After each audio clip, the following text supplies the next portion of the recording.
এই যে মালোমা গানটা নিয়ে তো জনপ্রিয়তা যেমন পেয়েছে, তার মধ্যে থেকে কিন্তু একটা বিষয় নিয়ে খুব বিতর্কও হচ্ছে যে গানটা খালেক দেওয়ানের লেখা না। আপনি নিজেও একটু আগে বলছিলেন যে দেওয়ান ঘরানার গান এটা এই বাড়ি, তো সেইটা নিয়ে যদি একটু বিস্তারিত বলেন যে এই অভিযোগটা কতটুকু সত্য।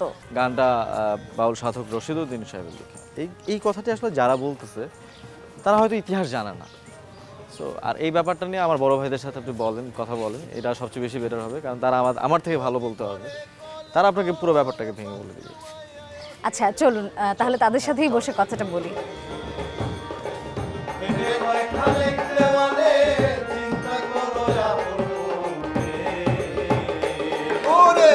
একদিন মিশিবে মাটির সঙ্গে ভাঙ্গা নৌকা পাইতে আইলাম গানে মালো মারিল জিয়ারে বইল বইন আমি করলাম কি রঙ্গে ভাঙ্গা নৌকা পাইতে আইলাম গানে মালো মারিল জিয়ারে বইল বইন আমি করলাম কি রঙ্গে ভাঙ্গা নৌকা পাইতে আইলাম গানে রঙ্গে ভাঙ্গা নৌকা পাইতে আইলাম গানে রঙ্গে ভাঙ্গা নৌকা পাইতে আইলাম গানে।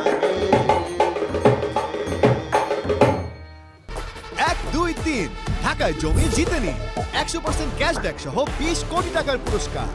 আচ্ছা, আমার বড় ভাই আজাদ মুক্তি, তিনি তাকে অবশ্যই দেখে থাকবেন বিভিন্ন চ্যানেলে, যেমন মাছরাঙা টেলিভিশনের বিচারক হিসেবে ভাই ছিলেন ম্যাজিক বাউলিয়া, হ্যাঁ ম্যাজিক বাউলিয়ানাতে। তারপর উনি হচ্ছে আমার আরেক বড় ভাই উজ্জ্বল দেওয়ান সাহেব, তিনি এখন বর্তমানে শিক্ষক, ওই যে একটু আগে যেটা বলতেছিলেন শিক্ষক পেশা, তো ছায়ানটের শিক্ষক হিসেবে আছেন লোকসঙ্গীতের। তো এই তো আমাদের মহল এইভাবে সবসময় গঠিত হয়। তো এই গানটি নিয়ে কিন্তু ইদানিং একটু বিতর্ক চলছে। এতদিন যদি অনেক দিন আগে থেকে এই গানটি প্রচলিত বাংলাদেশে, তারপরেও এই কোক স্টুডিওতে গানটি প্রকাশিত হওয়ার পরেই কেউ দাবি করছেন যে এই গানটি রশিদউদ্দিন নামের কোনো একজনের লেখা। তো এই অভিযোগটি আসলে কতটুকু সত্য যদি একটু বলতেন বিস্তারিত। ধন্যবাদ আপনাকে। 60-এর দশকে দাদা গুরু খালেক দেওয়ান সাহেব যখন এই গানটি রেকর্ড করলেন HMV থেকে, রিলিজ হলো হিজ ভয়েস মাস্টার থেকে, তখন এই গানটা তুমুল একটা জনপ্রিয়তার শীর্ষে। যদিও এখন যে প্রচার বা মিডিয়া মাধ্যম তখন কিন্তু এটা ছিল না, কিন্তু আস্তে আস্তে যে আলোড়ন ঘটলো এই গানের, ঘরে ঘরে মুখে মুখে এই গান মানুষ গাইতো এবং আমরাও শুনে বড় হয়েছি। এবং কত হাজার, আমি বলবো এটার তার প্রমাণ বর্তমান, যেহেতু অনলাইন যুগ, আপনি সার্চ দিলেই দেখতে পারবেন মালোমা ঝিলোঝি কতজন শিল্পী, কত শত শিল্পী কতবার গেয়েছেন, তার প্রমাণ এখানেও একটা আছে। 1, 2, 3 ঢাকায় জমি জিতে নিন 100% ক্যাশব্যাক সহ 20 কোটি টাকার পুরস্কার। আর HMV যখন এটা রিলিজ করলেন, তো তখন থেকে এই গান এই অবধি যে চলে আসছে, এত বছরে এই গান কেউ একবারও বলেনি। তখন খালিক দেওয়ান, আলফু দেওয়ান, মালিক দেওয়ান সাহেব, মামি সিং যে অনেক তারা গান করেছেন, অনেক তাদের আশেখান ভক্তবৃন্দ ওখানে রয়েছেন। তখন খালিক দেওয়ান সাহেব নিজেও এই গান করেছেন ওখানে। আজ থেকে তো প্রায় 40-50 বছর হবে বা তার বেশি হতে পারে। কেউ কখনো বলেনি যে এই গানটা আমাদের মামি সিংয়েরই কারো লেখা। তাহলে তখন থেকে এই অবধি তারা কোথায় ছিল? আমার প্রশ্নটা এখানে। আর যদি আপনাদের সেই মতামত বা একটা আপত্তি থেকে থাকে, আমার কথা হচ্ছে খালেক দেওয়ান সাহেবের যে তার নিজ কণ্ঠে গাওয়া এরকম কিছু প্রমাণাদি আপনারা পেশ করেন, আমরা একসাথে বসি। এই যে কনফিউশন, এই যে একটা জিনিস তৈরি করে দেওয়া, এটা তো দেওয়ান পরিবারের উপরে একটা আঘাত হানা, যেটা ইতোপূর্বে আর কখনো ঘটেনি। তো এখন এটা বসে সমাধান করতে হবে। সেখানে যে তার কথা দেখলাম এবং খালিক দেওয়ান সাহেবের কথার মধ্যে অনেক তফাৎ রয়ে গেছে। একটা মিল আসতে পারে, কিন্তু সেটা যদি D2 কপি বা D2 হয়ে যায়, তাহলে আমি ভাববো এটা কপি। এটা কোনো না কোনোভাবে এটা একজন আরেকজন থেকে হতে পারে। আর ওই গানে ওই সুর ছিল না যে গান খালিক দেওয়ান সাহেব নিজে সুর ক্রিয়েট করেছেন, রচনা করেছেন, এবং কথা বহু জায়গায় তার ফারাক আছে, অনেক লিরিক্স ওইখানে নেই। মানে রশিদউদ্দিনের যে মেইন গানটা, সেটার সাথে এই গানটার পার্থক্য প্রায় অর্ধেকের বেশি বলতে পারেন অমিল। আচ্ছা, তাহলে এটা কি হলো? তাহলে এখানে তো হলো না। হতে পারে সে লিখেছেন কি বা লিখেন নাই এটা বড় কথা না, বড় কথা হচ্ছে সে নৌকা দিয়ে গান লিখেছেন, মালোমা উনি বলছেন মা গো মা, এটা হতে পারে না, আপনি লিখতে পারেন না। তো এখন গিয়ে দেখতে হবে যে সেম রশিদউদ্দিন সাহেবের গানের সাথে খালেক দেওয়ানের সাহেবের গানের হুবহুব কোনো মিল আছে কিনা, না কোনো মিল নেই। আপনারা এটারও প্রমাণপত্র আপনারা ওনাদের থেকেও নিয়ে দেখবেন এবং আমরাও সেটা সাবমিট আচ্ছা, করব। আপনাদের কাছে কি এই খালেক দেওয়ানের অরিজিনাল গানের কোনো ডকুমেন্টস আছে, কোনো নথিপত্র যেটা আমাদের দেখাতে পারে? অবশ্যই অবশ্যই। এবং এই যে আমার ছোট ভাই উজ্জ্বল দেওয়ান, ও এটা নিয়ে স্টাডি করে, ও এই প্রসঙ্গে সুন্দর বলতে পারবে। আমার হাতে একটি বই আছে যেটা 1975 সালে বাংলা একাডেমির মফিজ বুক হাউস থেকে প্রকাশিত হয়েছিল 1975 সালে, যেটার মূল্য ছিল তখনকার বাজারে 14 টাকা। ওই বইটির ছিল 3য় সংস্করণ।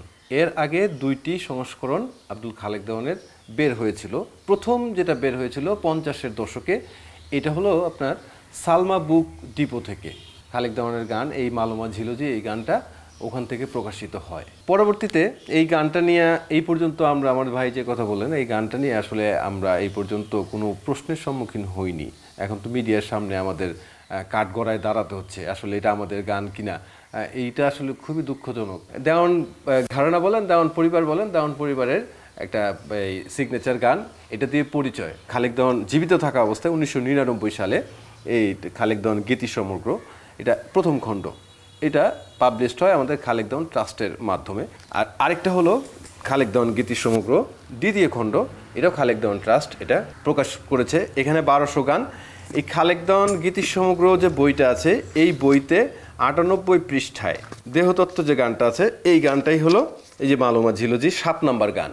আচ্ছা, তার গাওয়া কোনো রেকর্ড কি আপনাদের কাছে আছে? আমাদেরকে দিতে পারবেন? অবশ্যই দিতে পারবো।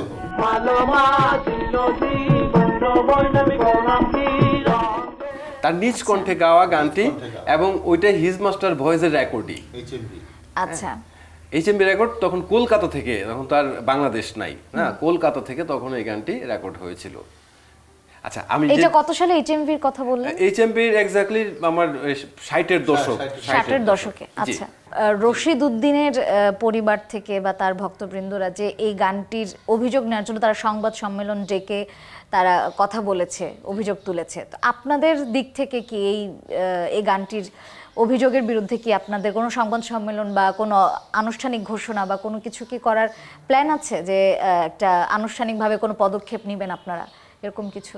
আমরা বিগত দিনে এরকম অনেক ঘটনাই ঘটছে। আসলে আমাদের তো সময় নাই এই সংবাদ সম্মেলন করা, এগুলা মানববন্ধন করা। আমরা শিল্পী, আমরা গান গেয়ে, গান গাওয়া, গান লেখা, গান শুনতে শোনার পরে তো আমাদের সময় নাই হাতে আমরা এত কিছু করার। তবে যদি আমাদের কখনো প্রয়োজন হয়, অস্তিত্বের সংকট হয়, তখন আমাদের দেওয়ান ঘরানা কিন্তু অনেক বড়।